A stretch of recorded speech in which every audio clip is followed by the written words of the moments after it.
Gouvernement et responsables syndicaux se sont retrouvés à nouveau ce mardi après-midi dans le cadre de la poursuite des négociations. Après plus d'une heure d'échange, rien n'a filtré de cette rencontre. Les deux parties se sont donné rendez-vous à une date ultérieure. Ont pris part 7 ministres, organisations syndicales, membres de la société civile, parents d'élèves, guides religieux et chefs coutumiers. C'est la 4e fois que gouvernement et syndicats se retrouvent sur la table des négociations.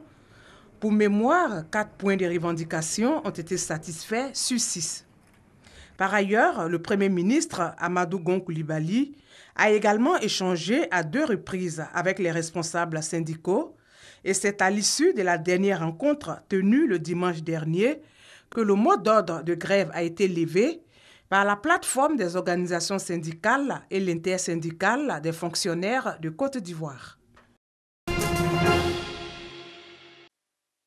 Les souscripteurs de l'agrobusiness sont inquiets. La raison, le gel des avoirs des maisons de souscription par l'État.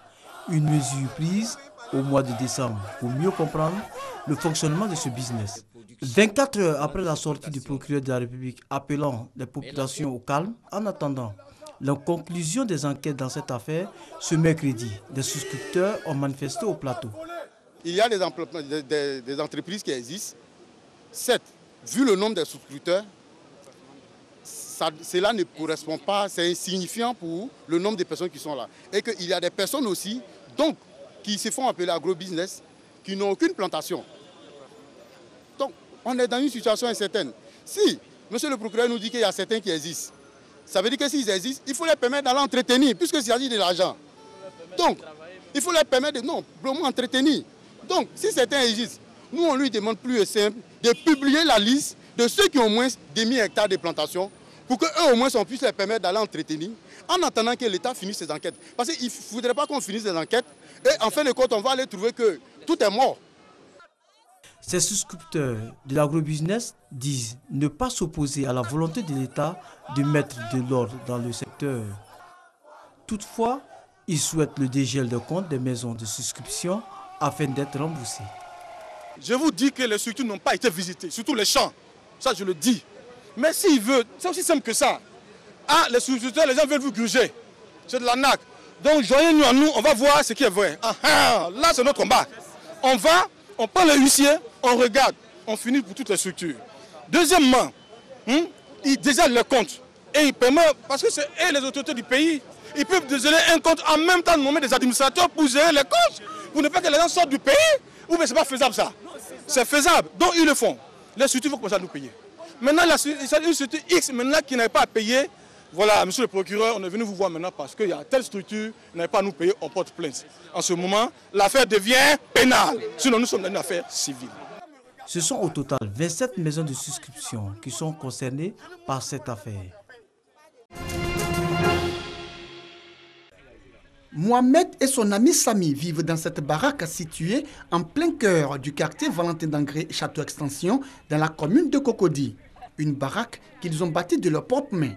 Elle est située au milieu de ces bacs à ordures. Normal selon eux. Ils doivent régulièrement assainir ces sites de précollecte d'ordures ménagères en mettant dans ces bacs à poubelle les ordures déversées par les riverains. Au chômage, ils se disent fiers d'avoir choisi ce métier. Le travail est gâté au garage en haut. On travaille là-bas. Donc vraiment, comme le travail est gâté là-bas, si c'est ça là, il a aimé pour travailler, pour m'aider un peu, pour voir comment, si je veux me retrouver dans ça. J'ai choisi ce métier pour ne pas voulu. En tout cas, je suis dans ça, même moi, ça ne m'arrête pas, mais je fais mes petits besoins et ça quand même. Une activité qui leur permet de subvenir à leurs besoins et à ceux de leurs familles respectives. C'est ce petit argent qu'on gagne là. On met aussi à la maison. Maintenant, le peu qui reste à côté, on peut prendre ça pour payer les petits médicaments. On se retrouve. La précollecte d'ordures ménagères, un métier qui n'est pas sans risque pour Mohamed et son ami. On n'a pas de gants, les cache-nez. On a les difficultés pour se soigner parce que l'argent est suffisant. Malgré les difficultés, ils exhortent les jeunes au chômage ou en quête d'emploi à éviter la facilité. Ce que je peux dire à les enfants, à les jeunes, mes catégories, c'est qu'à se lever pour travailler un peu, même si c'est pour aller au marché, pour aller prendre les brouillettes, pour louer pour travailler, peuvent venir ici, mais on peut se défendre ensemble aussi.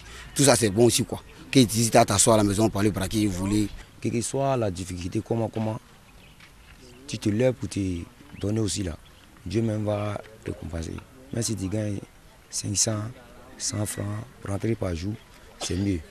Mohamed et son ami se sont tournés vers cette activité de pré-collecte d'ordures après la destruction de leur magasin à la ferraille d'Adjamé où ils exerçaient le métier de mécanicien auto.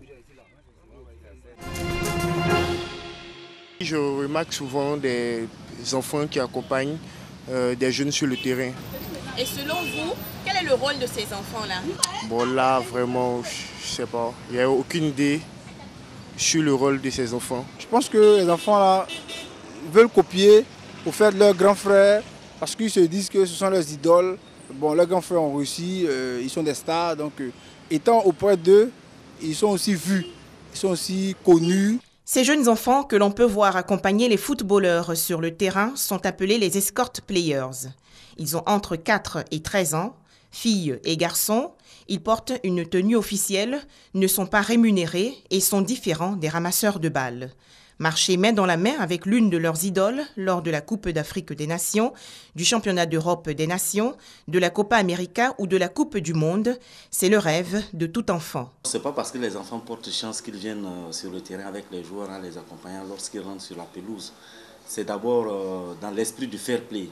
L'esprit du fair play et puis l'esprit d'éducation. Parce que le football, c'est d'abord, c'est vrai, il y a le côté marketing, il y a le côté business, mais il y a aussi le côté social.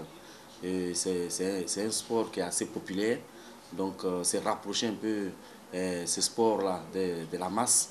Donc c'est pour cette raison d'abord, il y a les enfants qui viennent et puis il y a l'esprit de fair play surtout, auquel la FIFA tient, qui fait que bon, on amène les enfants, parce que les enfants c'est d'abord l'innocence. Quand vous voyez ces équipes qui rentrent sur le terrain, vous voyez que l'équipe A est habillée dans ses couleurs propres, mais les jeunes qui les accompagnent sont habillés dans les couleurs de l'équipe adverse. Mais comment devient-on escort player?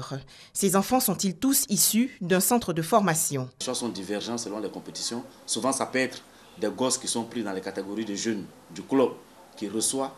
Ça peut être des pupilles ou des poussins, c'est-à-dire des gosses de 5 à 10, 11 ans qu'on recrute au niveau des centres de formation, comme par exemple un orphelinat. On peut prendre pour les intéresser pour le football. Donc il y a ce côté social-là. En Côte d'Ivoire, la Fédération ivoirienne de football a également recours aux escort players. Ça dépend de quelle importance la Fédération veut donner à la rencontre qui va se dérouler. Après avoir salué le public avec les joueurs et écouté les hymnes nationaux, les escort players assistent également au match.